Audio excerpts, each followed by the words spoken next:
Well, thank you, Chris, and thanks everybody for joining us today. I am Tom Landor. I'm the Commissioner of the Department of Natural Resources, and we're very pleased to have you here today. This is the day we've been waiting for a long time. We are releasing, along with our co-lead agencies, the U.S. Army Corps of Engineers and the U.S. Forest Service, the final environmental impact statement for the PolyMet project up near Hoyt Lakes, Minnesota.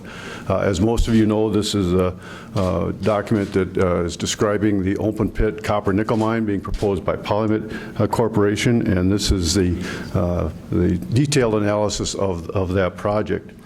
The final environmental impact statement does several things. It identifies, evaluates, and discloses the potential environmental impacts of the project and potential mitigations to deal with some of those impacts. This has been a long time coming. The agencies that have been involved in putting this together have brought the highest level of rigor, objectivity, and analysis to the environmental review process. It's been thoughtful, objective, and thorough. And I want to reiterate objective. The agencies have no role in either supporting or opposing the project. We just use this analysis to provide information about the impacts of the project. As Chris mentioned, the document's available on the DNR's website along with a series of fact sheets. I really encourage people to take a look at the fact sheets. They look at some of the key issues that people have identified and explain it in a very manageable fashion. The final EIS will be published in the Environmental Quality Board Monitor on Monday, November 9th, and it'll be published in the Federal Register on Friday, November 13th. At the time of publication in the Federal Register on the 13th, we begin a 30-day review period that ends on December 14th. The review period is another opportunity for the public to comment on the DNR final EIS and the adequacy of that document. I'll discuss the details of that in a moment. I thought what I'd do first is spend a little time just backing up, making sure everybody understands how we got here. Minnesota has got very rigorous environmental protection laws. One of those, it's all under Minnesota Statutes Chapter 116, is the requirement for an environmental impact statement whenever there is a potential for a governmental decision to have a major or have a significant environmental impact. By statute, all mining projects are required to have environmental impact statements. So this project triggered a mandatory EIS right from the very beginning. I want to make clear that people understand that an environmental impact statement is not a decision document. It doesn't recommend for or against a project. It is simply an analysis of the project and the environmental impacts that it may cause. Because it is a very public process, there are at least 3 places where the public can comment on it. It is a transparent and publicly inclusive process that allows for all Minnesotans to have an understanding and comment on the proposed project. I've made the analogy before that an EIS is very much like if you're going to buy a house, you get an inspection report on the house. It gives you information about the strengths and the weaknesses of the house, but it doesn't give you any information to decide whether or not to buy the house. It just tells you what you're getting if you do buy that. This EIS is very much like that. It's an informational document, again, in-depth description of the project and the potential impacts. And I can tell you over the 10-year process that I'll describe in a minute, we have really turned this project upside down, inside out, and backward and forward to take a look at it. So it really goes back to 2005. Between 2005 and 2009, the Corps and the DNR evaluated the original PolyMet proposal, which accumulated in 2009 with the original draft EIS. That was subsequently found to be insufficient, and PolyMet subsequently significantly changed the project. So in 2010, a whole new process started based on this new project description. Also in 2010, the U.S. Forest Service joined on as a co-lead agency along with the Corps of Engineers because of a potential land exchange that the company was proposing in order to access the minerals. So we have the 3 agencies involved. The DNR, we're the responsible government unit. We're involved because ultimately if the project were to proceed, we'd issue the permit to mine. That makes us the major government unit to do the environmental impact statement. The Forest Service is involved because of the potential land exchange, and the U.S. Army Corps of Engineers is involved because of the wetland impacts. So we started again in 2010. In 2013, recall, between December of 13 and March of 14, we put the supplemental draft EIS out for public comment. We had 3 public meetings during that period of time, and we subsequently received 58,000 public comments. So starting in March 2014 till now is essentially the time we've been using to analyze those comments, make changes where necessary, and produce the final EIS, which you'll be seeing today. We also carefully considered input from cooperating agencies, and those include the U.S. Environmental Protection Agency and several tribal agencies. So we think that that process really produced some meaningful changes. It helped us produce a very thorough document, helped us really look at this from a perspective of a state as a whole. So what happens now? Once that 30-day project review period begins on Friday, next Friday, we will receive comments. People can provide comments through our website, or there's information on the website on how to provide those comments. We will subsequently review those comments and consider them as we move towards determining whether or not the EIS is adequate. At the end of that review period, we go through what we call an adequacy determination. An adequacy determination is based on 3 criteria in state statute. The EIS, the final EIS, has to, first off, analyze those topics that were identified in the original scoping process for the EIS. Secondly, we have to demonstrate that we received and responded to comments that were received during the public comment period. And thirdly, we have to demonstrate that the DNR followed all of the statutes related to the development of the EIS. At the end of that, the Commissioner, I, will render a decision as to whether or not the EIS is adequate, and that is the end of the environmental review process. It's a little different on the federal agency side. They go through a different process. Both the Corps of Engineers and the U.S. Forest Service use different processes. They ultimately end up with their own records of decision. They use a different process. I'm not going to try to describe that, but it is separate from the state adequacy of determination of adequacy. So if, in fact, the EIS is determined to be inadequate, then we are back to square one. And so everything stops at that point. If, in fact, the EIS is determined to be adequate, then we can start talking about what permitting might take place. In the case of the NorthMet project, we know that there are more than 20 permits that will be required. The DNR is responsible for some of those. PCA is responsible for some, Corps of Engineers, and so on. So there's a number of different agencies, a number of different permits that would be required. I want to highlight just a couple of changes that are in the final EIS that are different from the supplemental draft EIS, and you'll see some of that on the sideboards here. There is a new section in the final EIS that highlights the information in the EIS about human impacts. There was, in the original draft EIS, a lot of different information about human impacts, but it wasn't all in one place. So what we've done now is we've added a section that summarizes that human impact information and points back in the EIS where that information is found. We included an expanded monitoring and contingency mitigation to identify and, if needed, prevent the potential for bedrock groundwater flow northward of the mine site. We got information late in the process about the potential north flow, as we call it. We incorporated information in the document to address that. We provided some additional analysis of water flow and some of the modeling that we use to ensure that the modeling accurately describes the likely water quality impacts. And we also provided additional information on the impacts to moose, other plants and animals, and sites of biodiversity. So we are pleased to be at this point. This has been a long time coming. There is a lot of information here. There's obviously much public interest, and we want to allow you to ask some questions.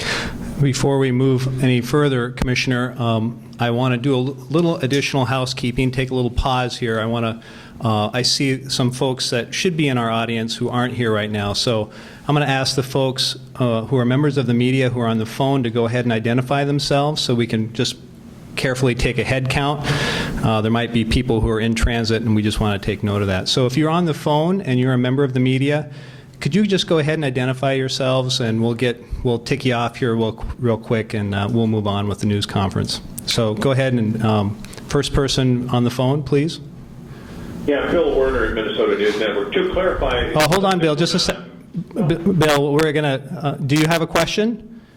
Just clarify our mute status and so on, if you would, for the folks too. Thank you. Okay, great. Thank you. If you're listening in on the phone, please mute your phone so we don't hear you eating your sandwich. So could the next person identify themselves on the phone? Bill Hanna, the 7 Daily News. Thank you, Bill. John Myers, are you there? Hi, Chris. Excellent. Marshall Helmberger, are you there? On our website, MinnesotaNewsNetwork.com. Okay. I don't hear Marshall. Dan Crocker's here with NPR. Oh, Dan Crocker? Great, thank you. We wanted to make sure NPR was here because there was a little confusion. Any other members of the media on the phone? This is the Minnesota News Network. We have the Minnesota News Network. All right, I think we got everybody on the phone, and thank you for that. So we will take some questions. We want to make sure we get a good range of questions from everybody here. Who has the microphone? Julie, you have the microphone. We'll take a question from the audience first, and then we will take a question from someone on the phone. That's someone else's phone there. So anyway, first question from the audience. Raise your hand, please. Don't be shy. Josephine, you want to go first? I can't believe I was that good that I got all the questions right out of the chute. I was looking right at you, and so you go.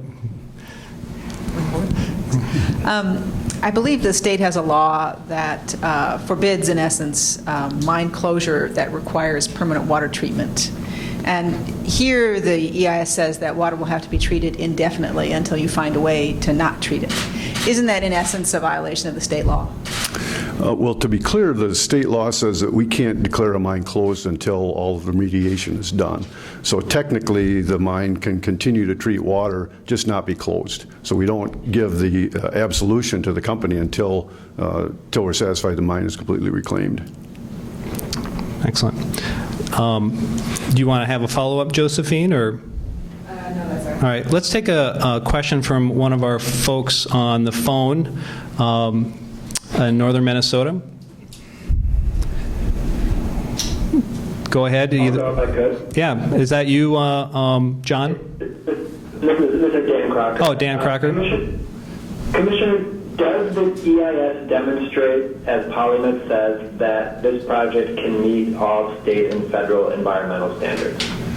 Hi, Dan. Yes, it does. That's really the purpose of the project, is to identify the impact, identify mitigations that can be taking place to make those impacts meet state standards. So, for instance, the big one that people have focused on is sulfate. The sulfate coming out of the effluent, and state standard for sulfates, of course, in wild rice water is 10 parts per million.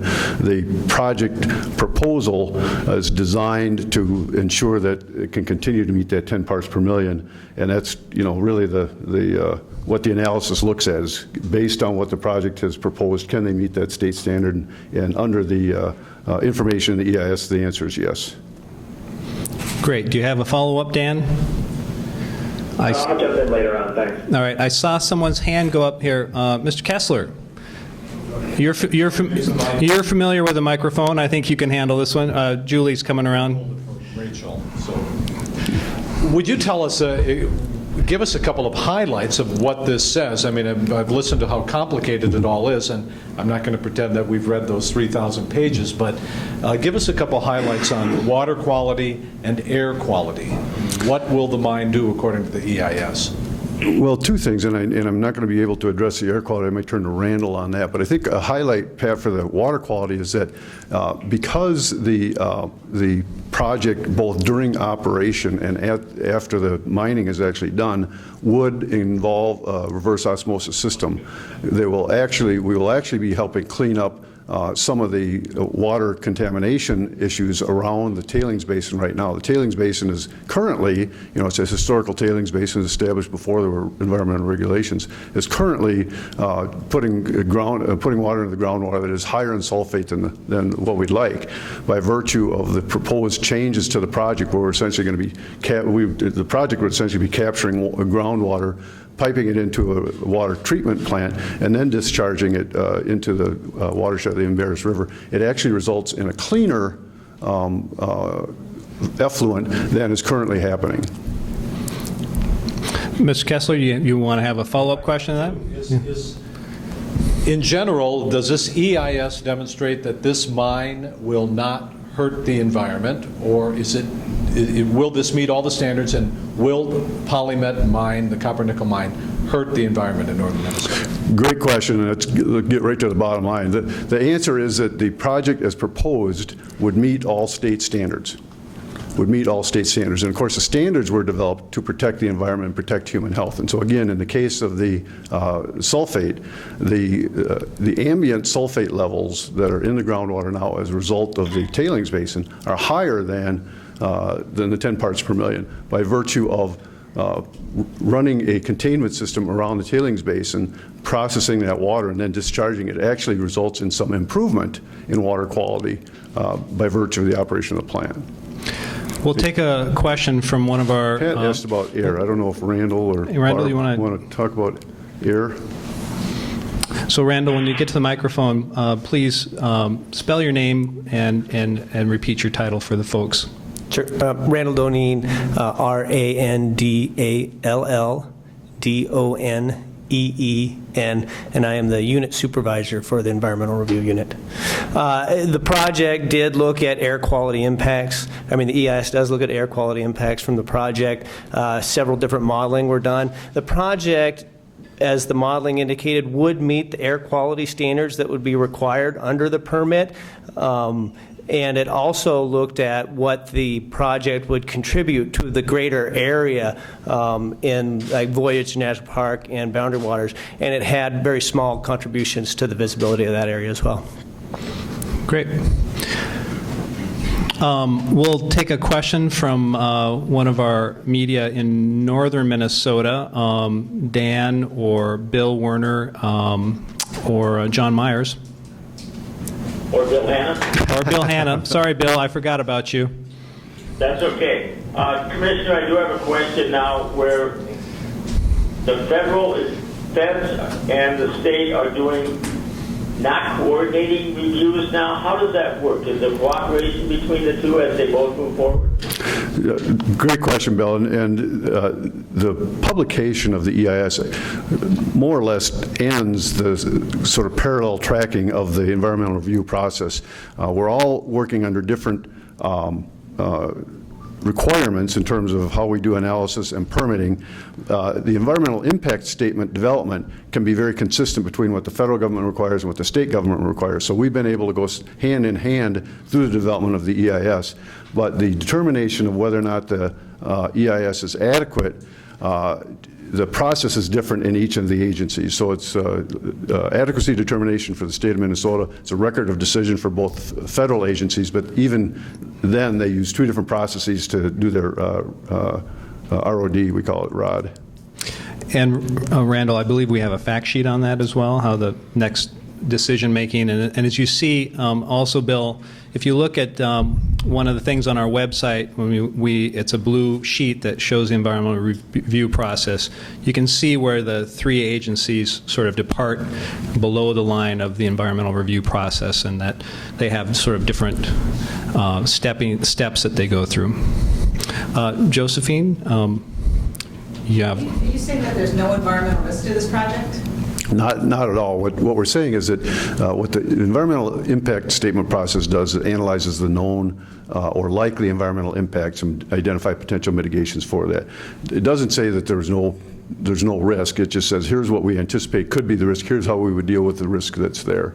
And what do you see as the biggest environmental risks that this mine would create? You know, I think if you looked at the contents of the EIS, the biggest potential risk is that to water. And that's been, you know, candidly the biggest concern of the people have looked at the, people have participated in the process and looked at the EIS. The potential for contamination, water contamination, primarily from sulfates, is I think the biggest concern, the biggest risk that people have identified. And I think that's why we spend so much time talking about what the treatment needs to be and how the treatment needs to be ensured in the future, and and if the treatment is done, that we end up actually with a better water quality than currently exists. I need to clarify for some people that the site is the operation is actually two different sites. So there is a mine site, and that's currently unbroken ground, and then there is the processing plant. The processing plant is the old LTV iron ore site, which includes a tailings basin, which is already in place. Most of the mines operating in Minnesota today were initiated before there was the suite of environmental protections we have today, and so most of them are currently, dealing with what we call legacy issues. The water quality standards are not met in, for instance, pit water, because we didn't have water quality standards at the time those pits were developed. And so by operation of this facility and extracting that groundwater from below the tailings basin and then processing it through the reverse osmosis, we actually improve the water quality in that area by not just the new water that's being used for processing, but also the existing water that's in the tailings basin and to some extent in the ground already. We have another question here from this gentleman in the blue vest. We'll circle back to you, Josephine. I just want to make sure we get everybody. Hey, Commissioner, based on... Could you identify yourself, please? Brian Baxter with AP. Brian, of course. Didn't recognize you. Based on where we're at now, what is the soonest, assuming everything goes on track, that the final decision point could be reached? And also, does this study, were you required to look at this independently of any other projects up there, either existing or proposed, to determine whether there was any cumulative effect to PolyMet? I'm going to let Randall address the cumulative effects part of that bill, but the first question was the timeline for the adequacy determination. I think we've said, and I think it's on our website, that we anticipate the likely determination will be about February of 2016. So the comment period will be 30 days. We spend time analyzing those comments and then ultimately issue the record. The time that we spend analyzing the comments depends in part on how many comments there are. But again, since they're related to very narrow set of criteria, they're much easier to analyze than the 58,000 that we got previously. What is the soonest you can reach the point where you're saying? The permitting is a whole different question. So we get to the adequacy determination, say in February, and then we start getting permit applications, and that begins, there's a whole bunch of different permits required, all of which are on different timelines. It's hard to predict how long that would be, Brian, but it would not be for 6 to 9 months at least. Randall, do you want to try the other question? So I think if I can repeat your question for you, Brian, for Randall, the question was, did we look at any other projects to see if this project would add to some cumulative environmental impacts? Is that true? Existing and proposed. Both existing and proposed. Did the EIS look at that? Yeah, both the National Environmental Policy Act and the Minnesota Environmental Policy Act require that you look at cumulative potential impacts of a project, both past, current, and reasonably foreseeable actions that may be current. The EIS has a whole chapter on cumulative effects. Sure, take a look at that. We have a fact sheet on that as well. While it's somewhat easy, not easy, but it's possible to look at the current situation and what's going on now because you have it there, but then you also have to project what are the reasonably foreseeable projects, what are the other projects, and you're not required to speculate at one of the projects. There has to be a basis of expectation that the project's going to occur in the future for you to include that, but we did evaluate that in the EIS. I'd like to circle back to media in northern Minnesota and also Minnesota News Network. If anybody there on the phone has a question for the Commissioner. Hey, Chris, John Myers here. Question on this sort of the process. It would seem to me that the DNR, by releasing this, by concluding the process, has already sort of deemed it adequate. And I'm just trying to think what would happen that would lead the Commissioner to find it not adequate. Would it have to be something that the public submits over the next 30 days? Or, you've already said the review is sufficient. It's been well done. It's accomplished its goals. You believe the project won't have significant impact. So what could find it not adequate at this point? Well, that's a great question, John, and I've never had to do one of these adequacy determinations, so I'm going to be looking at it with fresh eyes. But clearly, we would not have put on a document that we didn't think was adequate. So I think, my assumption is that unless we hear some some compelling evidence that we have missed the mark on one of those 3 criteria, you know, it's going to be a pretty high bar, I think, to determine that it is not adequate. John, do you have a follow-up question? Nope, that's fine for now, Chris. Thanks. Okay. Anyone in our audience with a question? Yes, could you identify yourself, please? Rob Olson with Fox 9. The bottom line here is, do you foresee anything preventing this from going forward? Oh, absolutely.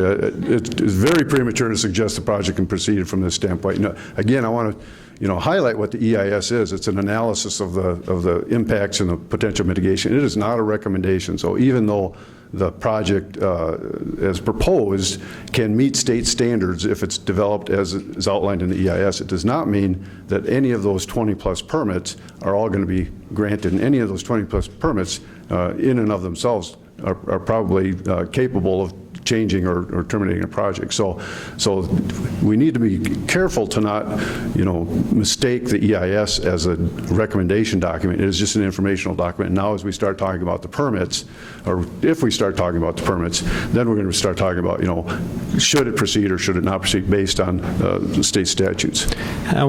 Commissioner, could you clarify, are those all state permits or are they other agencies? They're all agencies, from county to federal to state. DNR has a handful of those. I think we've got 6 or so permits. The 2 that people focus on a lot from DNR are the high hazard dam, the class 1 dam permit, which is required for the tailings basin, and then the second is the permit to mine, which is kind of I keep saying penultimate. I'm told that's not the right word. The ultimate permit, the umbrella permit, is the permit to mine, and that is the permit that the DNR issues. But the water quality, air quality, for instance, are PCA permits. Rob, do you have a follow-up question? Okay, good. Josephine? Well, hold on. I want to go back. Please speak into the microphone a little closer. I want to go back to the tailings basin again. It is an old tailings basin. It was built, as you said, before environmental regulations. And I think my understanding of those taconite basins is they were sort of designed to leak. They were designed to seep. And so this project is not likely to capture all of the water that's coming off of that site. So then, so is that where the environmental risks to water, I mean, there's no way that they can collect all that water and put it through a processing system, is that right? Well, there actually is a very, very high capture rate. I'm going to let Randall speak to that because that's getting into the detail that I'm not familiar with. But the capture rate is in excess of 90% of the seepage. Yeah, no, he's right. We did estimate a 90% capture rate there. The tailings basin is proposed to have a containment system around much of the basin so that it will be capturing not only the water that would leak from the tailings from the PolyMet project, but also water that would be leaking through the existing taconite. And that containment system is around the edge, and it's tied into bedrock, and it's pressurized so that it is a pretty highly efficient system. Will it capture it all? No, but we did include those percentages that weren't captured in our water modeling for water quality impacts. Great. The woman with the scarf in the back row there. Hi, Lindsay Sievert from Care 11. 2 questions. How much did this process and report cost? And then secondly, I was wondering if you could detail some of the additional information on plants, animals, moose, and wild rice. I'm going to ask maybe Barb or Randall to talk about the total cost. It's been 10 years in the making, obviously. Lindsay, are you asking the cost of just the environmental review process? I guess what led to this 3,000-page report. What basically how much it costs to do this 3,000-page report. I think Randall's been here since the very beginning. So. Yeah, I mean, the cost has been quite large with the project, and realize there's, probably 3 main costs that have gone into it. One has been the agency's cost of our staff time working on it, our EIS consultant who has assisted us in working it, and then there's the cost that the company has borne for all of the information and data that they've provided for us to review and consider for use in the document. And the only costs that we track are our EIS consultant and our own costs, and those are in excess of $20 million. I'm sorry, 20 million? 20 million, yes. Oh, But I should hasten to add that we recapture those costs. These are paid for by the company. The company has to, at the beginning stages of the EIS, do a contract with us that puts all the responsibility for payment onto the company, and we recoup those costs back. So the effect is that the taxpayer should not be paying any of the costs of environmental impact. So, and I'm curious, Randall, is there anything way to put that into context? Is there? I'm sorry, maybe I did.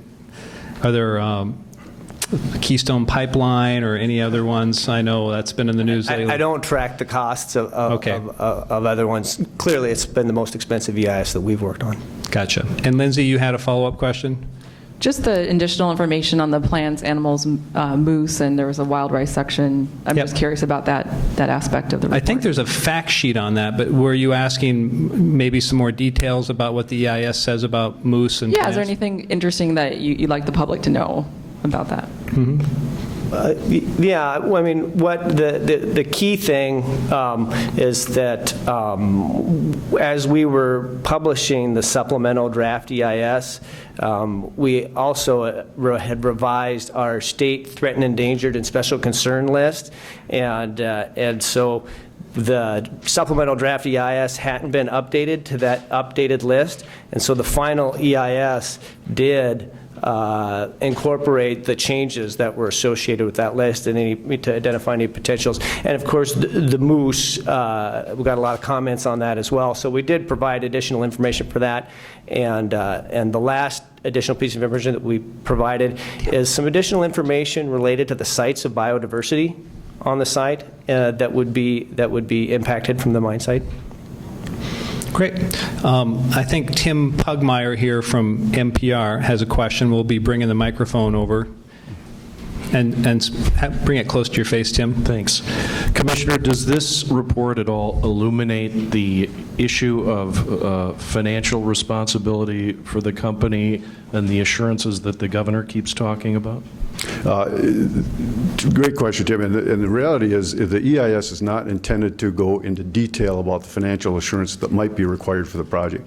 The EIS can describe the need for financial assurance and the types of financial assurance that might be provided, but we don't really have a handle on what financial assurance might be needed until we actually get into permitting. And then we can talk about, the 20-year operating life of the mine, the change in the reclamation costs of the mine over time, and what types of financial instruments might be needed during that 20 years and beyond to deal with the impacts that might happen if, say, for instance, the company walked away.